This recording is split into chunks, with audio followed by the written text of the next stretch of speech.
नमो तस्स भगवतो अरहतो सम्मा सम्बुद्धस्स। सधैँ झैँ आज पनि बुद्ध जीवनी लिएर प्रस्तुत भइसकेको छु। बुद्ध जीवनीको विषयमा उपाली नाउको प्रवज्या शाक्य कुलपुत्रहरूको प्रवज्यासम्मको चौथौँ खण्डमा हामीले वाचन गरिसकेका छौँ र आज हामी पाँचौँ खण्डमा गौतमीको गृहत्यागदेखि लिएर अगाडिका विषयहरू प्रस्तुत गर्ने जमर्को गरिरहेका छौँ।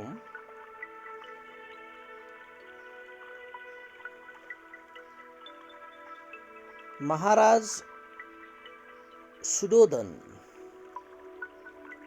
कपिलवस्तु अधिपति साह्रै बुढो भइसकेका थिए। एक दिन राजभवनमा श्वेत छत्रको मुनि बसेर ध्यान गर्न लागेका थिए। ध्यान बढाउँदै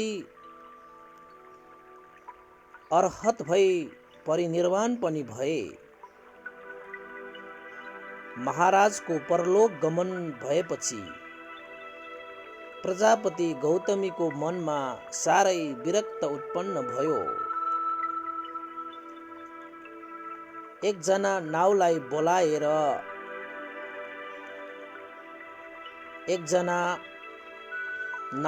बोलाउन पठाई आफ्नो त्यत्तिको राम्रो केश मुण्डन गर्न लगाए अनि कासाय वस्त्र लगाई 500 शाक्य स्त्रीहरू साथमा लिई प्रजापति गौतमी वैशाली नगरतिर हिँडिन्। महारानी गौतमीले पहिले पनि एकपटक भगवान निगरोधा राममा छँदाखेरि प्रवज्या हुन अनुमति मागेकी थिइन्, तर भगवानले प्रवजित हुने इच्छा नगर, यो प्रवजित हुने समय होइन भनी 3 पटकसम्म पनि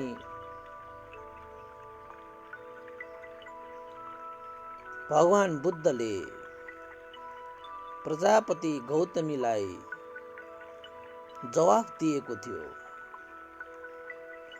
तस्मात् आज गौतमी स्वयं आफैले शिर मुण्डन गरी कासाय वस्त्र धारण गरी बुद्धको समक्ष प्रवजित हुनको निमित्त आइपुगिन्।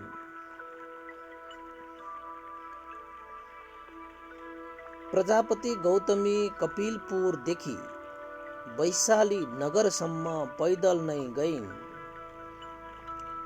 त्यहाँ भगवान बसिरहेको कुटी गार बिहारको ढोका अघिल्तिर गई आँखा भरि आँसु गरी बसिरहिन्। त्यस्तो सुखभोगमा बसिरहेकी महारानी जस्ता ऐश्वर्यशाली व्यक्ति शिर मुण्डन गरी कासाय वस्त्र धारण गरी पैदल हिँडेर आई अश्रुमुखी भई ढोकाको अघिल्तिर बसेर रोइरहेकी वृद्धा गौतमीलाई देखेर आयुष्मान आनन्दले किन रोइरहनु भएको भनेर महारानी प्रजापति गौतमीलाई सोधिन्। प्रजापति गौतमीले उत्तरमा भनिन्, म यस्ती बुढी भइसकेकी छु। भगवानले मलाई आजसम्म पनि प्रवजित गर्नु भएन, त्यसै कारणले दुःख मानी रोइरहेकी हुँ। गौतमीको यस्तो उत्तर पाई आयुष्मान आनन्दले भित्र गई भगवान बुद्धलाई सबै कुरा बताउँदै भन्नुभयो, स्त्रीहरूलाई प्रवचित गर्नु भएन भनी बाहिर गौतमी रोइरहनु भएको छ। उहाँलाई पनि प्रवचित हुने आज्ञा दिनुहोस् भो शास्ता। यसरी आनन्दले भगवान बुद्ध समक्ष प्रार्थना गरे। स्त्री जातिलाई प्रवचित गर्ने कुरामा तिमी जिद्दी नगर भनी तीन पटकसम्म भगवान बुद्धले भन्नु हुँदा पनि आयुष्मान आनन्दले भगवान छेउ यस्तो प्रश्न गरे, भगवान शास्ता, तपाईको शासनमा प्रवचित भएका स्त्रीहरूले श्रोतापन्न आदि मार्गफल साक्षात्कार गरी दुःखबाट छुटकारा पाउन सक्दैनन् र? भगवान बुद्धले भन्नुभयो, अवश्य सक्छन् आनन्द। आनन्द भन्तले फेरि भन्नुभयो, त्यसो भए महारानी गौतमीलाई पनि प्रवचित गर्नुहोस् भने उहाँको जीवन सफल हुनेछ। फेरि उहाँ तपाईको उपकारक पनि हुनुहुन्छ। उहाँले तपाईको ठुलो उपकार गर्नु भएको थियो। त्यो बाहेक उहाँ तपाईको आमा पनि हुनुहुन्छ। माया देवीको निधनपछि उहाँले आफ्नो छोरो नन्दलाई धाई आमाहरूलाई दिई तपाईलाई आफ्नो स्तनको दूध खुवाई पालन पोषण गरेकी थिइन्। तपाईको मलमूत्रादि सफा गरेकी थिइन्। तपाई राजमहलबाट निस्कनु भएदेखि तपाईलाई सम्झेर सधैँ रोइरहने त्यस्तो बुढी क्षीण दाता आमाको कल्याण गर्नुहोस्। आयुष्मान आनन्दको यस्तो कुरा सुनि भगवान बुद्धले आज्ञा गर्नुभयो, हे आनन्द, प्रजापति गौतमीले यदि यी 8 वटा कठिन नियमहरू पालन गर्न स्वीकार गर्छन् भने उनको निम्ति त्यही नियम प्रवचित र उपसम्पदा हुनेछन्। र यी 8 वटा नियम यस प्रकारका छन्, हे आनन्द। 1. उपसम्पदा प्राप्त गरेकी स्त्रीले 100 वर्ष नै पुगिसकेको बुढी भए पनि आजै मात्र उपसम्पदा प्राप्त गरेको भिक्षुलाई अभिवादन, प्रत्युष्ठान, नमस्कार तथा मानव सत्कार आदि आचरण गर्नु पर्दछ। 2. भिक्षुहरूको आश्रय नभएको आवासमा वर्षावास कदापि गर्नु हुँदैन। 3. हरेक दोस्रो हप्तामा भिक्षुहरू कहाँ गई यो कुन उपोषण हो र भिक्षुनीहरूलाई उपदेश दिने कोही भिक्षु छन् कि छैनन् भनी सोध्ने काम गर्नु पर्दछ। 4. वर्षावास सिद्धिना साथ भिक्षु भिक्षुनी संगमा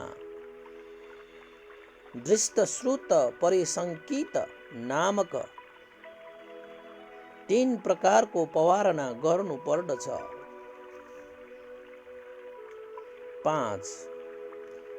नियम उल्लङ्घन गर्ने भिक्षुनीले दुवै संघ सभामा 1 पक्षसम्म मानात्मता पालन गर्नु पर्दछ। 6. 2 वर्षसम्म 6 वटा शिक्षा राम्ररी आचरण गरिसकेकी शिक्षा माणविकाले दुवै संघसित उपसम्पदा मागी लिनु पर्दछ। 7.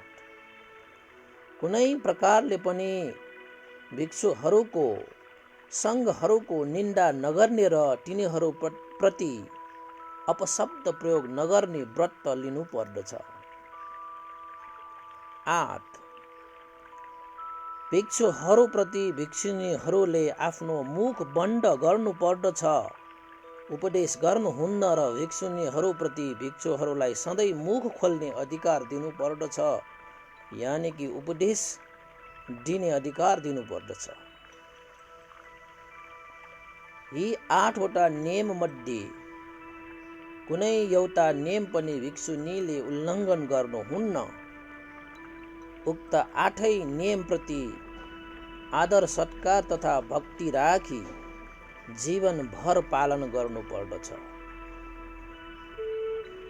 हे आनन्द, प्रजापति गौतमीले यी 8 वटा कठिन नियमहरू पालन गर्ने स्वीकार गर्छन् भने तिनको निमित्त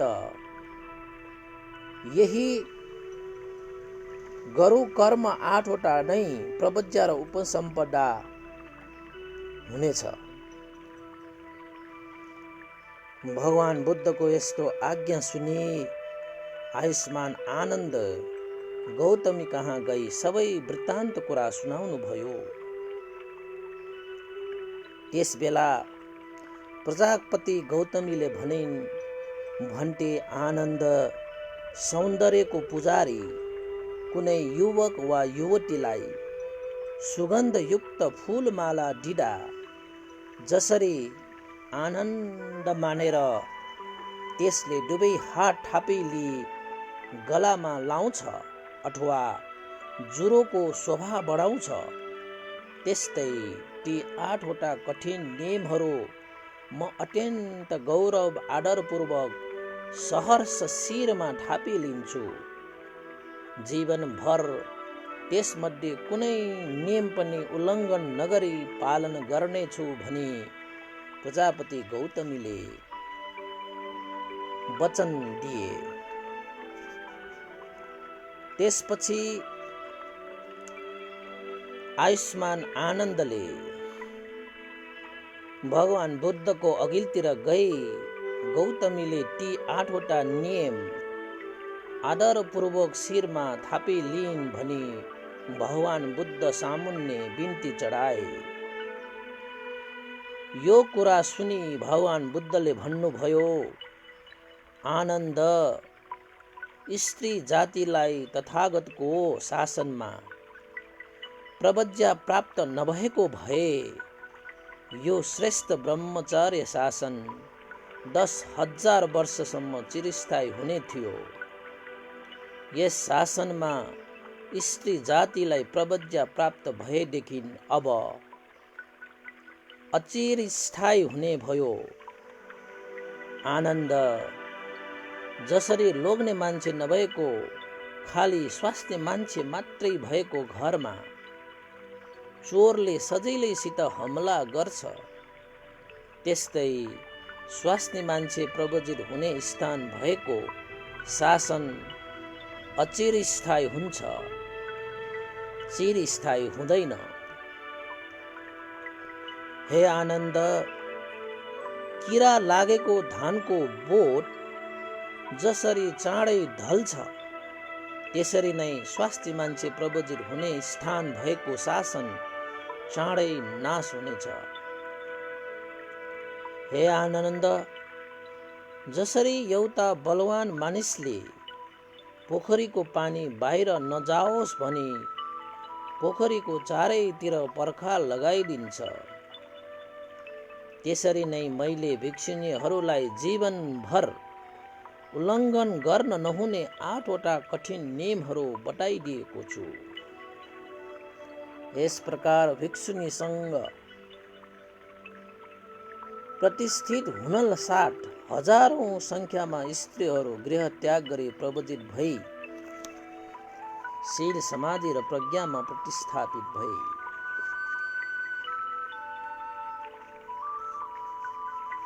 यसरी प्रजापति गौतमीको प्रवज्यापछि यशोधरा देवीको पनि प्रवज्याको विषयमा यहाँ वाचन गर्न गइरहेको छु। एक दिन कपिलवस्तुको राजभवनमा एक्लै बसिरहेकी यशोधरा देवीको मनमा यस्तो विचार उत्पन्न भयो।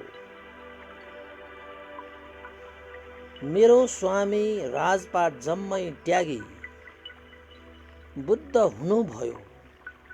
पुत्र राहुल पनि प्रवजित भएर गइसक्यो। राजमहलमा बसिरहनु भएकी सासु प्रजापति गौतमी पनि सयौं आइमाईहरूसित प्रवजित हुन जानुभयो। म मात्रै एक्लै यहाँ शमशानमा बसे झैं बसी अभिमानी भइरहनु किन? प्रवजित भएर जान पाए भने छोराको मुख पनि सधैँ देख्न पाइनेछ, भगवानको दर्शन पनि प्रतिदिन प्राप्त हुनेछ। यस्तो विचार गरी विरक्त भई सयौं परिचारिकाहरू साथमा लिई यशोधरा देवी भिक्षुनी उपश्रयमा गई प्रवजित भइन्। प्रवजित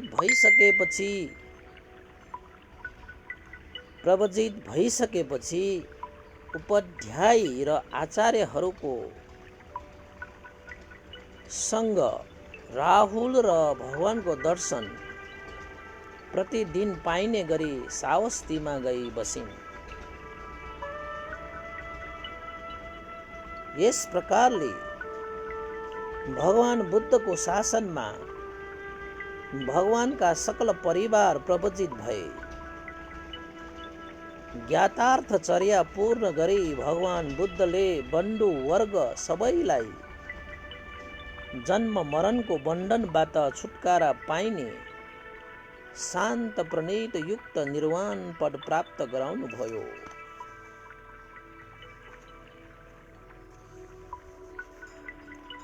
त्यसरी नै 5औं वर्षकाल वैशाली नगरको कुता नगरशालामा व्यतीत गरिसकेपछि त्यहाँबाट शान्ति नायक असरणका शरणगत महामुनि भगवान बुद्धले लोकहित कार्य प्रारम्भ गर्दै नगर नगर ग्राम ग्राम भ्रमण गर्दै धर्म उपदेश गर्दै 6औं वर्षावास महुल नामक पर्वतमा गएर बिताउनु भयो। 7औं वर्षावास चाहिँ आवतिंश देवलोकमा 8औं भग्गदेशको सुसुमारगिरी नाम नगरको भेषकला नामक वनमा 9औं कौसम्बी नगरको घोषिता राममा 10औं पारिलेकीय वनमा 11औं मगध राज्यको दक्षिण गिरीको एक नाल नामक ब्राह्मण ग्राममा 12औं वेरञ्जा नगरमा 13औं वर्षावास चालीय पर्वतमा 14औं श्रावस्ती नगरको जेतवन बिहारमा 15औं कपिलवस्तुको निग्रोधा राममा 16औं आलवक देशमा 17औं राजगृहको वेलवना राम बिहारमा 18औं चालीय पर्वतमा 19औं पनि त्यही 20औं पुनः राजगृहमा व्यतीत गरी श्रावस्तीमा फर्किनुभयो। 21औं वर्षकाल चाहिँ त्यही जेतवन महाविहारमा बिताउनु भयो।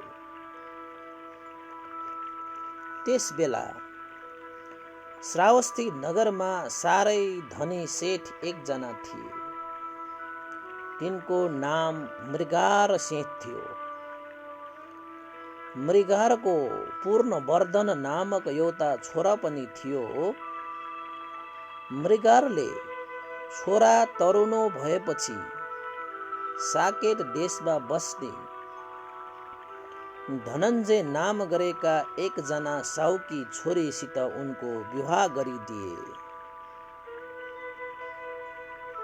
विशाखा नाम गरेकी ती दुलही भगवानकी उपासिका थिइन्। उनी आफ्नो बराज्यो साओ मेन्डकको घर अङ्ग देशमा भड्डिए नामक नगरमा बस्दाखेरि प्रथम बार भगवान बुद्धको उपदेश सुनि 7 वर्षको उमेरमा नै श्रोतापट्टि फल प्राप्त गरी बुद्ध शासनमा सुप्रसन्न भइसकेकी थिइन् विशाखा उपासिका। एक दिन विशाखा उपासिका 500 साथीहरू सहित एउटी सखी कहाँ निमन्त्रणामा गएकी थिइन्। त्यहाँबाट फर्किँदा जेतवन बिहारमा गई भगवान बुद्धको दर्शन गरेर मात्रै फर्किँदा जेतवन बिहारमा गई भगवानको दर्शन गरेर मात्रै घर फर्कन्छु भन्ने विचार गरी जेतवन बिहारतिर लागिन्। बीच बाटोमा पुग्दा भगवान बुद्धको अघिल्तिर यस्तो बहुमूल्य गहना लगाई जानु उचित हुँदैन भनी गहना जम्मै फुकाली पोका पारे एउटी दासीलाई बोकाइन् र साधारण वस्त्र लगाई बिहारभित्र पसिन्। भगवान बुद्धको अघिल्तिर पुगी सादर अभिवादन गरी एक स्थानमा बसिन्। धर्म उपदेश सुनि वरी सकेपछि सुप्पिया आदि उपासिकाहरू सहित भिक्षुहरूसित कुशल वार्ता सोध्दै हरेक आवासमा गई सुख दुःखको कुरा गरी घरतिर फर्किन्। बीच बाटोमा पुगेपछि विशाखाले दासीसित गहना मागिन्।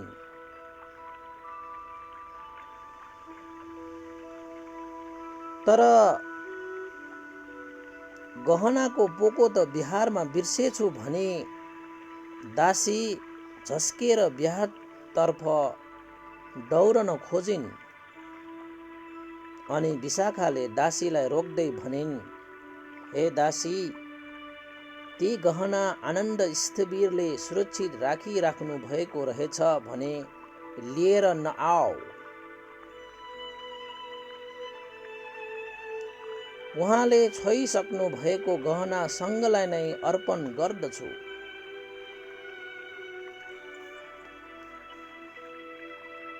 यदि आनन्द भन्तेले छोइसक्नु भएको छ भने त्यो सङ्घलाई नै अर्पण गरेको सम्झिनु।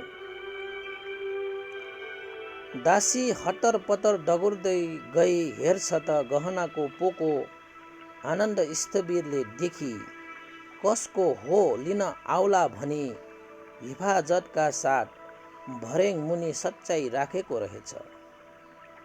यो देखी दासी फर्केर गई यो कुरा विशाखालाई भनी अनि विशाखाले त्यो गहनाको पोको त्यही राखेर उहाँहरूको कुनै काम आउने होइन बरु त्यो बेची सङ्घलाई प्रयोजन हुने कुनै वस्तु किनिदिनु उचित होला भन्ने विचार गरी फेरि दासीलाई त्यो गहनाको पोको लिन पठाइन्। गहनाको पोको ल्याइसकेपछि उपासिकाले श्रावस्तीका सुनार तथा जोहारीहरूलाई डाक्न पठाई त्यसको मोल राख्न लगाइन्। तिनीहरूले त्यसको मोल 9 करोड राखे अनि एउटा मानिसलाई त्यो गहनाको पोको दिई श्रावस्ती नगरमा बेच्न पठाइन्। तर त्यत्तिको मोल पर्ने गहना किन्ने त्यस नगरमा कुनै धनी मान्छे निस्किएन। आखिर त बेच्न नसकी फिर्ता ल्यायो। विशाखा आफैले 9 करोड तिरी त्यो गहना किनेर लिइन्। त्यसपछि 9 करोड दाम बोकी उपासिका विशाखा भगवान बुद्ध कहाँ गई निवेदन गरिन्। भगवान शास्ता, मैले सङ्घलाई परित्याग गरेको गहनाको दाम यति छ, ग्रहण गर्नुहोस् भनी 9 करोड दाम चढाउनु भयो। भगवान बुद्धले आज्ञा गर्नुभयो, हे विशाखा, आजकाल यहाँ श्रावस्तीमा भिक्षुहरू धेरै छैनन्। यस नगरको पूर्वतिर एउटा विहार भए बेस हुनेछ। भगवान बुद्धको कुरा सुनि विशाखा उपासिकाले, हवस्, म यस दामबाट बिहारै बनाइदिन्छु भनी विशाखा फर्किन्। अनि विशाखाले श्रावस्तीको पूर्वतिर 9 करोड दाम तिरी बिहार बनाउन एक टुक्रा जमिन किनिन्। त्यहाँ तिनले 500 कोठा भएका 2 तल्ले एउटा विशाल बिहार बनाउन लगाइन्। त्यसपछि एक दिन भगवान बुद्ध बिहान सबेरै ध्यानमा बसी लोकतर्फको विचार गरिरहनु भएको थियो। त्यसबेला भद्रीय नगरमा भड्डीय नै नाम गरेका एकजना साहुको कुलमा उत्पन्न भएको छोराको धर्मावबोध गर्न सक्ने शक्ति छ भन्ने कुरा भगवान बुद्धले थाहा पाउनुभयो। यस्तो कुशल हेतु जानी भगवान बुद्धले भिक्षु सङ्घ साथमा लिई श्रावस्तीबाट प्रस्थान गर्नुभयो। भगवान श्रावस्तीबाट हिँड्न आँट्नुभयो भन्ने खबर सुनेर विशाखा भगवान बुद्ध कहाँ डगुर्दै गइन् र भनिन्, भगवान शास्ता, हजुर भ्रमणमा जान लाग्नु भएको हो कि? भगवान बुद्धले भन्नुभयो, अवश्य पनि हो विशाखा। निश्चय नै भगवान जान आँट्नु भएको हो भन्ने बुझी विशाखाले भनिन्, भन्ते भगवान शास्ता, यतिका धन खर्च गरी बिहार बनाउन लागिरहेको छु, हजुर जानुभयो भने यो काम कसरी पूर्ण होला? बरु कुनै एउटा भिक्षुलाई नियुक्ति गरी जानुभएमा उत्तम होला कि भगवान शास्ता भनेर विशाखा उपासिकाले भगवान बुद्धलाई प्रार्थना गरे। भगवान बुद्धले भन्नुभयो, त्यसो भए कुनै एकजना भिक्षुको पात्र मागिलिनु। यद्यपि विशाखाको आयुष्मान आनन्दप्रति विशेष भक्ति भए तापनि बिहार बनाउने काममा आयुष्मान महामौदगल्याणको रिद्धिद्वारा धेरै उपकार हुन सक्ने बुझी उनैको पात्र मागिन्। उनले विशाखालाई पात्र दिँदै भगवान बुद्धको मुख हेरे। उनको आश्रय बुझी भगवान बुद्धले भन्नुभयो, हे मौदगल्याण, आफ्नो परिवारलाई लिई तिमी फर्क। भगवान बुद्धको आज्ञा पाए आयुष्मान महामौदगल्याण आफ्नो परिवार सहित श्रावस्तीमा नै बसे। भगवान श्रावस्तीबाट प्रस्थान गरी 9 महिना जति देश भ्रमण गरी प्राणीहरूलाई धर्म अमृत पान गराउँदै पुनः श्रावस्तीमा नै फर्किनुभयो। विशाखाद्वारा निर्मित बिहार पनि पूर्ण भइसकेको थियो। त्यसकारण उपासिका विशाखाले भगवान प्रमुख भिक्षु सङ्घलाई त्यस बिहारमा वर्षावास गराई अति अलङ्कारले महोत्सव मनाए। 4 महिनासम्म उत्सव गर्दा विशाखाको अर्को 9 करोड धन खर्च भएको थियो। जमिन किन्दा 9 करोड, बिहार बनाउँदा 9 करोड, उत्सव गर्दा 9 करोड गरी जम्मा 27 करोड दाम खर्च गरी भगवान बुद्ध प्रमुख भिक्षु सङ्घलाई विशाखाले त्यो नवनिर्मित विहार दान गरिन्। पूर्व दिशातिर रहेको हुनाले त्यस विहारको नाम पनि पूर्वाराम भन्ने रह्यो। पूर्वमा आराम गर्ने विहार भएकै कारणले पूर्वाराम भन्ने नाम रहेको हो। विशाखाको त्यस नवनिर्मित विहारमा भगवान बुद्धले 22औं वर्षावास बिताउनुभयो। 44औं वर्षावाससम्म पनि भगवान श्रावस्तीमा नै बस्नुभयो। 45औं अन्तिम वर्षावास भगवान बुद्धले वैशालीको वेलु ग्राममा बस्नुभयो। महाकारुणिक तथागत बुद्धले 45 वर्षसम्म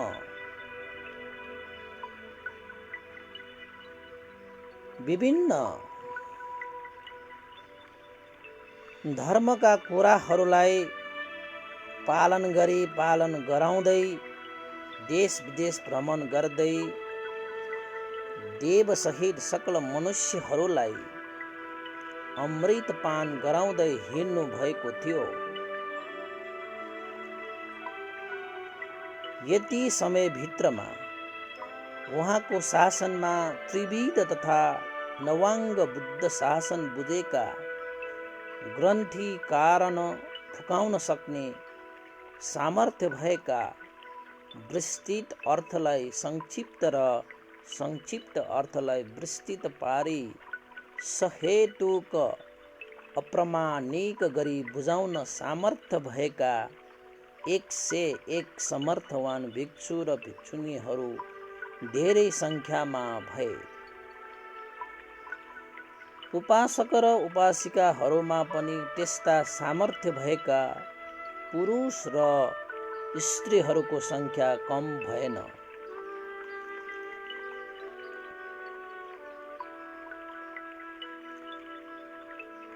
चिर रात्रज्ञहरूमा अग्रगण्य कौण्डिन्य मास्तवीर थिए। प्रज्ञावानहरूमा श्रेष्ठ सारिपुत्र मास्तवीर थिए। ऋद्धिवानहरूमा अग्रगण्य महामौद्गल्यान मास्तवीर। धुताङ्गधारीहरूमा श्रेष्ठ महाकाश्यप मास्तवीर। दिव्य चक्षु लाभ गरेकाहरूमा अग्रगण्य अनिरुद्ध मास्तवीर। उच्च कुलीनहरूमा अग्रगण्य भड्डीय मास्तवीर। मधुर स्वरमा अग्र लकुण्टक भड्डीय मास्तवीर। सिंहनाद गर्नेहरूमा अग्र पिण्डोलक भारद्वाज मास्तवीर। धर्मकटिकहरूमा पूर्ण मन्त्राणी पुत्र मास्तवीर। संक्षिप्त कुरा बुझी विस्तारपूर्वक उपदेश गर्नेहरूमा महाकात्यायन मास्तवीर। मनोमय रिद्धि लाभीहरूमा चुल्लपन्थ मास्तवीर। निक्लेश बिहारीहरूमा श्रेष्ठ सुभूति मास्तवीर। जङ्गलवासीहरूमा रेवत मास्तवीर। ध्यानीहरूमा अग्रण्य कङ्खारेवत मास्तवीर।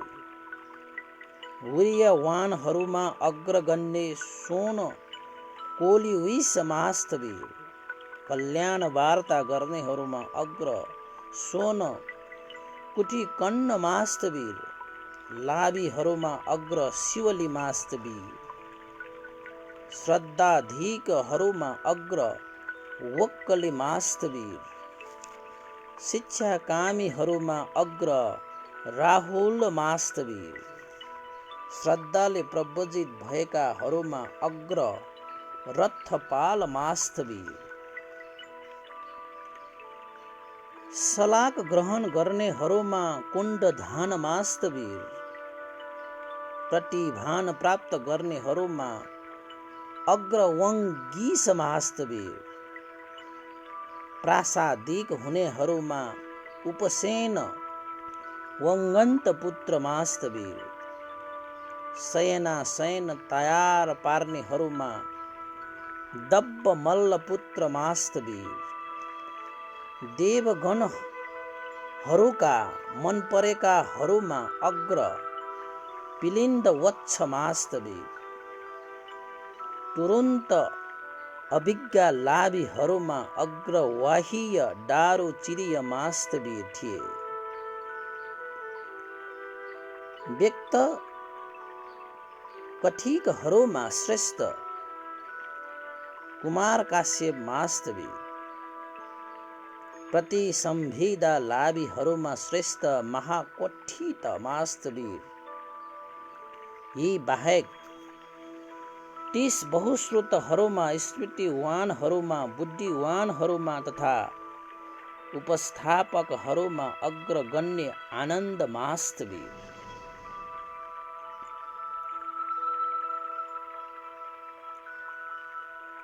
31औंमा महापरिवार प्राप्त भएकाहरूमा अग्र उर्वेल काश्यप मास्तवीर,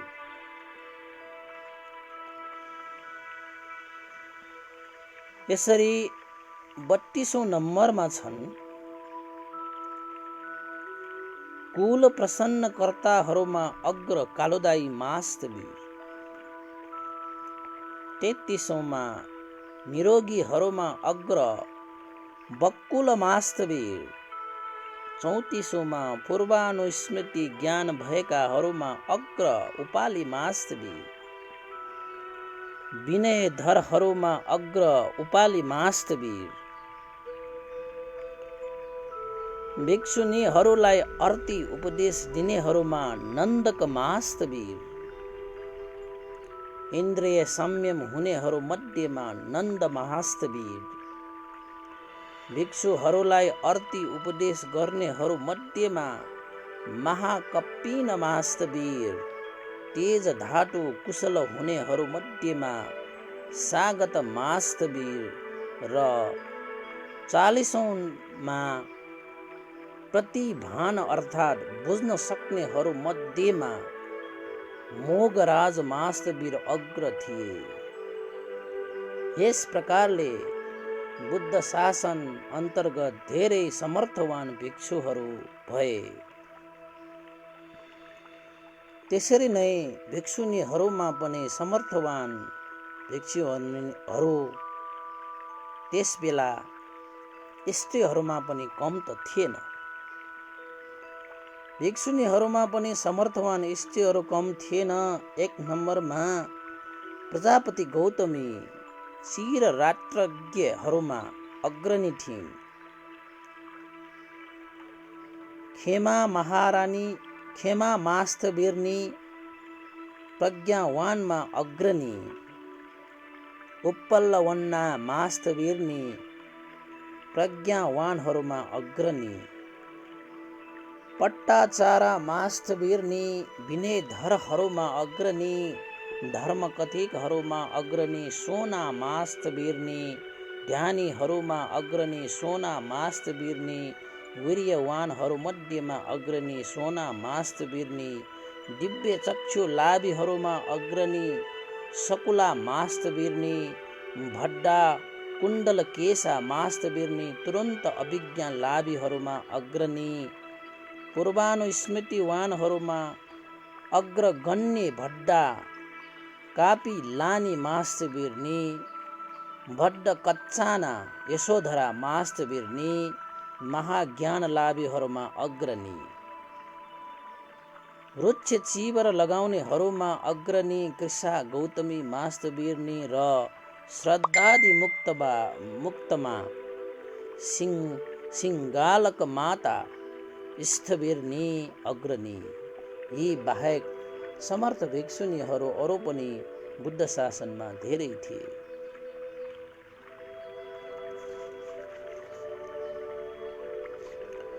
त्यसै गरी उपासकहरूमा पनि समर्थवान उपासकहरू थिए। सर्वप्रथम बुद्धको शरण जाने उपासकहरूमा अग्र तपस्वी र भल्लुक थिए। बुद्ध शासनमा दाताहरूमा पनि ठूलो महत्त्व थियो। साहु अनाथपिण्डिकको दान कार्य महान थियो। त्यस बेलाका सर्वश्रेष्ठ दानीहरूको नामावलीमा उसैको नामले प्रथम स्थान प्राप्त गरेको थियो। त्यसकारण उसलाई दानी उपासकमा अग्र भनिन्थ्यो। यिनी बाहेक उपासकहरूमा अरू पनि समर्थवानहरूमा श्रेष्ठ थिए। चतुसङ्ग्रह वस्तु उपकार गर्नेहरूमा अग्र हत्थालौक उपासक, प्रणीत दान गर्नेहरूमा अग्र महानाम शाक्य थिए। मन पराउने दान गर्नेहरूमा अग्रगण्य वैशाली नगरमा बस्ने उग्र गृहपति नामक उपासक थियो। सङ्घ उपस्थापकहरूमा अग्र शूर अम्बट्ठ थिए। प्रसन्न व्यक्तिहरूमा अग्र जीवक वैद्य र विश्वासीहरूमा अग्र नकुल पिता, सङ्घ उपस्थापकहरूमा अग्र उग्र गृहपति आदि धेरै समर्थवान उपासकहरू थिए। त्यस्तै उपासिकाहरूमा सर्वप्रथम बुद्धको शरण जाने उपासिकाहरू मध्येमा उरुवेलवासी सेनायकी छोरी सुजाता उपासिका अग्र थिइन्। उपासिकाहरूमा पनि अग्रगण्य स्त्रीहरू कम थिएनन्। विशाखा महाउपासिकालाई दान कार्यमा कसैले भेट्टाउन सकेका थिएनन्। त्यसैले उनी दायिकाहरूमध्येमा अग्र थिइन्। खुजुत्रा नामक उपासिका बहुश्रुतहरूमा श्रेष्ठ थिइन्। मैत्री बिहारीहरूमा महारानी श्यामावती, ध्यानीहरूमा राजगृहका सुमन नामक महाजनकी छोरी उत्तरा नै अग्रणी, प्रणीत दान दिनेहरूमा अग्रणी सुप्पवासा कोलीय राजकुमारी, रोगीको सेवा गर्नेहरूमा अग्रणी उपासिका सुप्पिया, निश्चल प्रसन्नहरूमा कात्यायनीको अग्र, विश्वासीहरूमा अग्रणी नकुल माता, सुन्नु मात्रले प्रसन्न हुनेहरूमा अग्रणी कुरर घर नामक देशमा रहेकी काली उपासिका थिइन्। यस प्रकारले भगवान बुद्धको शासन तथा धर्म विनयमा 101 समर्थवान श्रेष्ठ भिक्षु तथा भिक्षुनी एवं प्रकारले उपासक तथा उपासिकाहरू पनि थिए।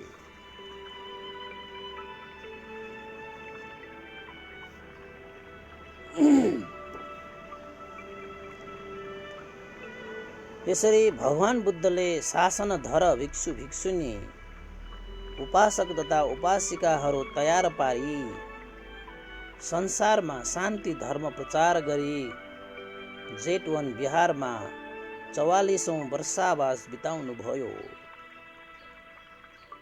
त्यहाँबाट पनि ठाउँ ठाउँमा धर्म उपदेश गर्दै राजगृहमा आई वेलुवन कलन्दक निवापमा आएर आराम गर्नुभयो।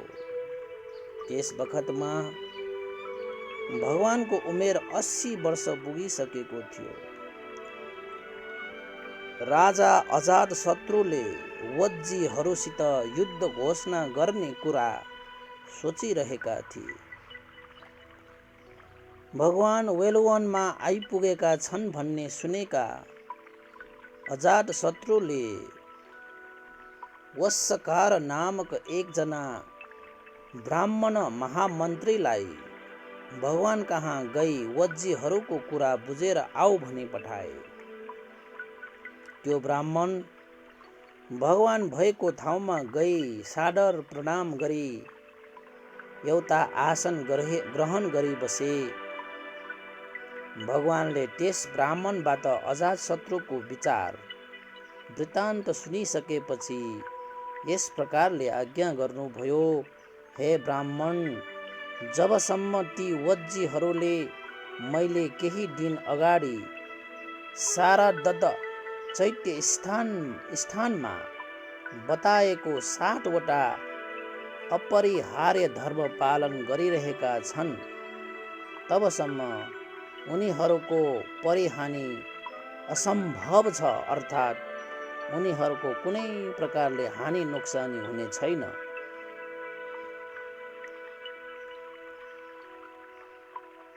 यो कुरा सुनि वत्सकार ब्राह्मणले भगवान ती 60 वटा नियम मध्ये एउटाको मात्र पालन गरिरहे पनि कुनै प्रकारले हानि हुने छैन भनेदेखि 7 वटा नियम तिनीहरूले पालन गरिरहेका छन् भने अब भन्नु नै के बाँकी रह्यो र भगवान शास्त्र। यति भने ती ब्राह्मणहरू भगवानलाई वन्दना तथा प्रदक्षिणा गरी फर्के। वत्सकार ब्राह्मण फर्किसकेपछि भगवान बुद्धले आयुष्मान आनन्दलाई भनी राजगृहमा रहेका सकल भिक्षु बन्धुहरूलाई त्यहाँ भेला गराउनुभयो।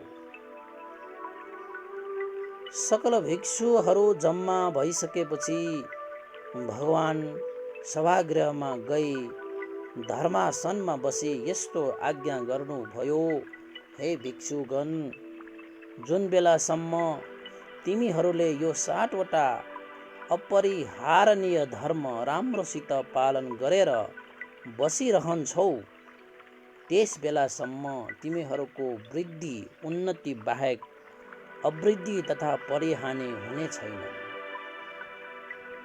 ती 60 वटा अपरिहार्य धर्म के हुन् त? भगवान बुद्धले देशना गर्नुभयो। 1. भिक्षुहरू बारम्बार एकत्रित भई जम्मा हुनु। एकत्रित भई एक आपसमा जम्मा भएर विचार विमर्श गर्नु। 2. सबै एकत्रित भई भेला हुनु, सबै एकत्रित उठ्नु तथा सबै एकचित्त भई काम कारवाहीमा लाग्नु। 3. तथागतले प्रज्ञप्त नगरेकोलाई प्रज्ञप्त नगर्नु, प्रज्ञप्त गरिराखेका शिक्षा नियमलाई नबिगार्नु तथा प्रज्ञप्त गरिराखेको शिक्षा नियमको पालन गर्नु। 4. मलरूपी तृष्णाको वशमा नपर्नु। 5. आफूभन्दा उमेरमा पाको भिक्षुहरूको गौरवादी मान सत्कार गर्नु तथा उनीहरूले भने बमोजिम गर्नु। 6. जङ्गलवासको एकान्तको अभिलाषा गर्नु। र 7. स्मृतिवान भएर बस्नु नआइसकेका शीलवान सब्रह्मचारीहरूको सुख कामना गर्नु। यी बाहेक अरू पनि 5 वटा अपरिहार्य धर्महरू छन्। ती यस प्रकार छन्। 1. सब्रह्मचारीहरू उपर अगाडि पछाडि जहाँ तहीँ कायिक मैत्री भाव राख्नु। 2. सब्रह्मचारी उपर वाचिक मैत्री भाव राख्नु। 3. सब्रह्मचारीहरू उपर मानसिक मैत्री भाव राख्नु। 4. धर्मपूर्वक लाभ भएका चतुप्रत्यय वस्तु सब्रह्मचारीहरूमा बाँडिदिनु। र 5. सब्रह्मचारीहरूले जस्तै श्रेष्ठतम सम्यक दृष्टि राखी बस्नु। यस प्रकारले भगवान बुद्धले भिक्षुहरूलाई अनेक तरहले अपरिहार्य धर्म उपदेश गर्दै शील भनेको यस्तो हुनुपर्दछ, समाधि भनेको यस्तो हुनुपर्दछ, प्रज्ञा भनेको यस्तो हुनुपर्दछ। शीलको वृद्धि गर्दै लगेमा समाधिको फल महान भएर आउँछ। समाधि वृद्धि गर्दै लगेमा प्रज्ञाको फल महान भएर आउँछ र प्रज्ञा वृद्धि गर्दै लगेमा चित्त आश्रयबाट मुक्त हुन्छ भने दयापूर्वक करुणापूर्वक भिक्षुहरूलाई उपदेश गर्नुभयो। त्यसको केही समयपछि भगवान त्यहाँबाट राजगृह र नालन्दाको बीचमा रहेको अम्बलत्थिक नामक वनमा जानुभयो। त्यहाँ पनि भगवानले अनेक विध शील समाधि तथा प्रज्ञाको बारेमा भिक्षुहरूलाई उपदेश गर्नुभयो। त्यहाँबाट भगवान नालन्दामा पावारेक नामक आम्र वनमा जानुभयो। त्यहाँ पनि धर्म उपदेश गर्दै केही दिन बसी पाटली ग्रामतर्फ जानुभयो। त्यस ग्राममा रहेका उपासक उपासिकाहरूलाई अनेक प्रकारले धर्म उपदेश गरी तिनीहरूलाई स्वर्ग र मोक्षको बाटो देखाइदिनुभयो। त्यहाँबाट उहाँ कोटी नामक गाउँमा पुग्नुभयो। त्यहाँ पनि आर्य शीलादिको बारेमा धर्म उपदेश दिनुभई केही दिन नगरमा पुग्नुभयो। वैशाली नगरमा अम्बपालीको आम्र वनमा बसी भिक्षुहरूलाई जम्मा गराई स्मृतिवान भएर रहनु नै बुद्धहरूको अनुशासन हो भनी सतिपत्थान देशनाको उपदेश गर्नुभयो। त्यहाँ केही दिन व्यतीत गरी धेरै भिक्षुहरूका साथमा त्यहाँबाट वेलो नामक गाउँमा जानुभयो। वेलुव ग्राममा पुगेपछि अनेक प्रकारले भिक्षुहरूलाई उपदेश दिँदै शास्त्रले यस्तो आज्ञा गर्नुभयो, हे भिक्षुगण, वर्षाकाल आइपुग्यो। अब तिमीहरू पनि आफ्ना आफ्ना मित्रहरू कहाँ, चिने जानेहरू कहाँ तथा विश्वासीहरू कहाँ गई वर्षावास गर्न जाऊ। म पनि यही वेलुव ग्राममा नै वर्षावास गर्नेछु। भगवान बुद्धको आज्ञा मानी सकल भिक्षु वैशाली नगरको चारैतिर वर्षावास बस्न गए। भगवान बुद्धले चाहिँ त्यही वेलुव ग्राममा नै वर्षाकाल बिताउन बस्नुभयो। भगवान बुद्धको 45औं तथा अन्तिम वर्षावास पनि यही हो। वर्षावास गरिरहेकै अवस्थामा शाक्य मुनि भगवानलाई ठुलो रोग लाग्यो। उहाँले सकल पीडालाई ध्यान बलले सहनुभयो। आखिरमा शारीरिक वेदनालाई ध्यान बलले नै दमन गरी आफ्नै वीर्य बलले रोग निको पार्नुभयो। त्यसपछि एक दिन बिहारको पछिल्लोतिरको एउटा रुखमुनि रहेको आसनमा बसिरहनु भएको थियो। त्यही बेला त्यहाँ आयुष्मान आनन्द आई। भगवान बुद्ध बिरामी हुँदा आफ्नो मनमा उत्पन्न भएको दुःख र शोकका कुराहरू भगवान बुद्धलाई बताउनुभयो। भगवानको अन्तिम उपदेश तथा ओवाड सुन्ने अभिलाषा उत्पन्न भएको कुरा पनि भन्नुभयो। अनि महाकारुणिक त्रैलोक्याचार्य भगवान बुद्धले आनन्द स्थविरलाई आमन्त्रण गर्दै यस्तो आज्ञा गर्नुभयो, हे आनन्द, अब मसित तिमीहरूले पालन गर्नुपर्ने केही बाँकी रहेन। अब मसित तिमीहरूले पाउनु पर्ने पनि केही बाँकी रहेन। धर्मको विषयमा मसित गुरु मुष्टि भएको होइन। मैले बताउनु पर्ने कुराहरू जम्मै बताइसकेको छु। अब मेरो उमेर पनि 80 वर्षको भइसक्यो, बुढो भइसकेको छु। त्यसो भएर आनन्द जुन बेला तथागत समापट्टि ध्यानमा बस्दछ, त्यस बेला उहाँको शरीरमा कुनै प्रकारको दुःखको अनुभव हुँदैन। त्यसैले आनन्द अनन्य शरण नगई आफ्नो दीप आफै बन, आफ्नो शरण पनि आफै भई बस्ने कोसिस गर। धर्मदीप धर्म शरण भएर बस्ने प्रयत्न गर, अन्य शरण भएर बस्ने प्रयत्न नगर। एक दिन बिहानै सबैले चिवर धारण गरी वैशाली नगरमा भिक्षाटन गरी भोजन गरिसकेपछि आनन्द स्थवीरलाई साथमा लिई दिउँसोको समय व्यतीत गर्न भगवान चापाल नामक वनमा जानुभयो। त्यहाँ भगवान बुद्धले आनन्द स्थवीरलाई, हे आनन्द, इच्छा गरे भने तथागतहरू रिद्धि बलद्वारा कल्प अन्तरसम्म पनि कल्प अन्तसम्म पनि बाँच्न सक्दछ भने 3 पटकसम्म आज्ञा गर्दा आनन्द स्थवीरले,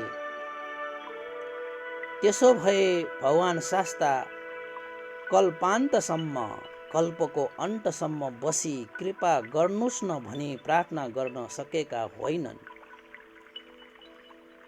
त्यसपछि भगवान बुद्धले समयलाई बुझ भनी आज्ञा गर्नु भएपछि आनन्द स्थवीरले भगवानलाई वन्दना गरी त्यहीको एउटा रुखमुनि गएर बस्नुभयो।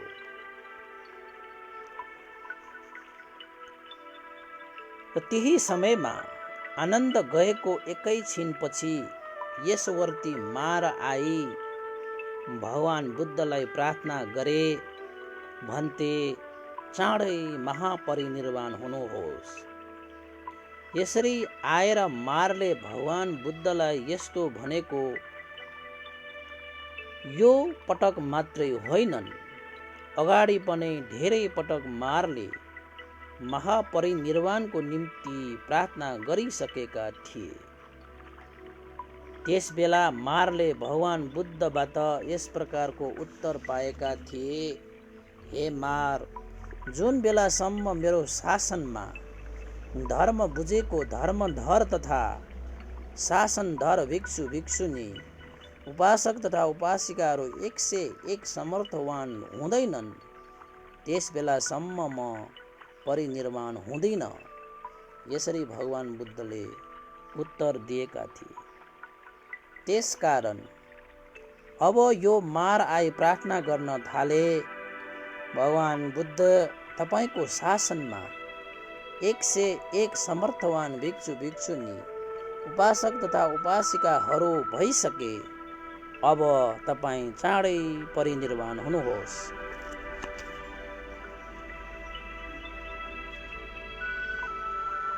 त्यसपछि मारको प्रार्थना पनि भएको तथा पहिले पनि भगवान बुद्धले मारलाई वचन दिइराखिसकेको हुनाले फेरि कल्प अन्तसम्म बस्नलाई पनि कसैले प्रार्थना नगरेको हुनाले भगवान तथागतले मारलाई आज्ञा गर्नुभयो, हे मार, आजको 3 महिनापछि तथागत महापरिनिर्वाण हुनेछ। यस प्रकारले मारलाई महापरिनिर्वाण हुने वचन दिई भगवानले आयुष संस्कार छाडिदिनुभयो। त्यस बखतमा पनि अति भयानक तरिकाले भूकम्प गयो।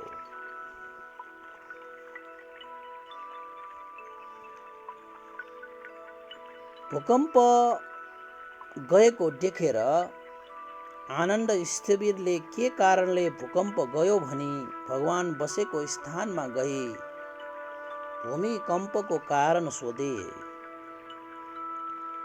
भगवानले यसरी आज्ञा गर्नुभयो, हे आनन्द, भूमिकम्प हुने कारण 8 वटा छन्। के हुन् त भन्दाखेरि, यो महापृथ्वी पानी माटी प्रतिष्ठित भइरहेको छ। पानी हावा माटी प्रतिष्ठित छ। हावा आकाशीय छ। यस्तो समय आउँछ जुन समयमा बेसरी हुरी आई पानी चल्छ। पानी चलेपछि भूमिकम्प हुन थाल्छ। दोस्रो, ऋद्धिवान श्रमण ब्राह्मण अथवा देवताहरूले पनि भूकम्प गराउन सक्दछ। तेस्रो, बोधिसत्व तुषित लोकबाट ओर्ली स्मृतिपूर्वक मातृगर्भमा प्रवेश गराउन सक्दछ। त्यो बेलामा पनि भूकम्प जान्दछ। 4, बोधिसत्व मातृगर्भबाट स्मृतिपूर्वक निस्किने समयमा पनि भूकम्प हुन्छ। 5, तथागतलाई सम्यक सम्बोधि ज्ञान अवबोध हुने बेलामा पनि भूकम्प हुन्छ। तथागतले अनुत्तर धर्मचक्र चलाउने बखतमा पनि भूकम्प हुन्छ। तथागतले स्मृतिपूर्वक आफ्नो आयु संस्कार छोड्ने बखतमा पनि भूकम्प हुन्छ। तथागत अनुपादिशेष महापरिनिर्वाण हुने समयमा पनि भूकम्प हुन्छ। हे आनन्द, यी 8 कारणले लोकमा भूकम्प हुन्छ। यो मध्ये यो चाहिँ भूकम्प तथागतले आफ्नो आयु संस्कार त्याग गरेको कारणले भूकम्प भएको हो। तब स्थविरले भगवान बुद्धलाई कल्प अन्तसम्म रहनुहोस् भनी प्रार्थना गरे।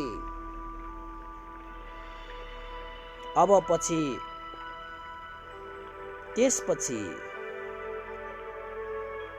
यो समय पछि परिसक्यो, समय बितिसक्यो भनी भगवान बुद्धले आनन्द स्थविरको कल्प अन्तसम्म रहनुहोस् भन्ने प्रार्थना स्वीकार गर्नु भएन। आनन्द स्थविर अश्रुमुखी भई दुःख मानेको देखि भगवानले उहाँलाई अनेक प्रकारले संयोग र वियोगको उपदेश दिई बोध गराउनु भयो। तदुपरान्त भगवान कुटी गारशालामा गई आनन्द स्थविरलाई भनी वैशाली नगरमा रहेका सकल भिक्षुहरूलाई जम्मा गराउन लगाउनु भयो अनि तिनीहरूलाई आफूले अवबोध गरिराखेको 4 वटा सतिपट्ठान, सम्यक प्रधान, 4 वटा ऋद्धिपाद, पञ्चन इन्द्रिय, पञ्चबल, सप्तबोधङ्गे तथा आर्य अष्टाङ्ग मार्गादि ज्ञान गुण धर्मको उपदेश दिँदै भगवान बुद्धले भन्नुभयो, हे भिक्षुगण, संस्कार भनेको चिज नित्य कहिले हुँदैन। यसको स्वभावै विनाश तथा अनित्य हुनु हो। त्यसकारण हे भिक्षुगण, तिमीहरू अप्रमादी हौ। कुनै कुरामा नभुली गुण धर्म सम्पादन गर्दै आफ्नो जीवन सुधार्दै लाने कोसिस गर। आजको 3 महिनापछि तथागतको परिनिर्वाण हुनेछ।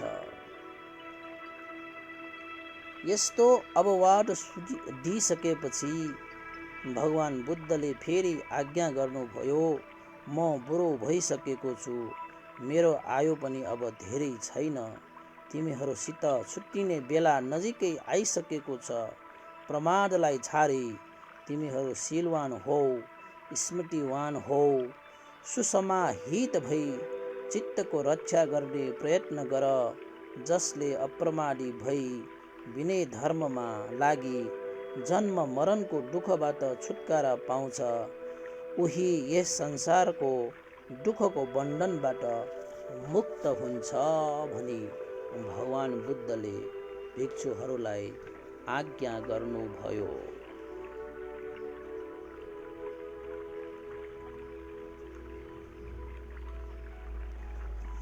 यसरी भगवान बुद्धको जीवनीमा अन्तिम समयमा भगवान बुद्धले भिक्षुहरूलाई सम्बोधन गरेको सम्म, यानि कि निर्वाण शय्यामा बस्नुभई भगवान बुद्धले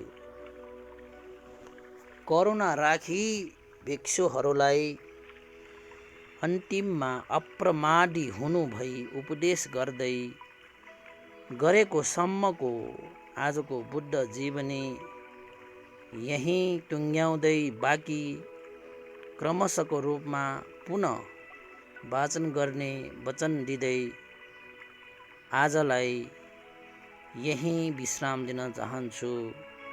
सबैको मङ्गल होस्, सबैको कल्याण होस्, सबैको जय होस्। भवतु सब मङ्गलम्।